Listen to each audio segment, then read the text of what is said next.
Un intervento in tempi record che garantisce a tutta quest'area una scuola polmone, così da poter spostare gli studenti quando si fanno interventi molto invasivi nelle loro scuole. Una struttura in grado di garantire la massima efficienza energetica con bassi consumi e autoproduzione di energia.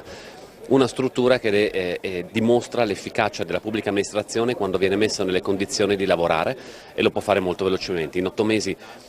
una scuola del genere, che può tenere fino a 700 studenti, un'opera record a livello nazionale, e mi auguro che molte altre realtà possano seguire questo esempio. È una giornata importante per la comunità regionale tutta, è una giornata di festa non soltanto perché diamo al Comune di Udine, alla provincia di Udine, una nuova struttura all'avanguardia dal punto di vista tecnologico per le scuole, per i ragazzi delle nostre scuole superiori, 700 ragazzi che verranno ospitati in questa scuola, ma anche per come siamo arrivati a questo appuntamento, un'opera realizzata dall'ente di decentramento regionale, un ente che raccoglie l'eredità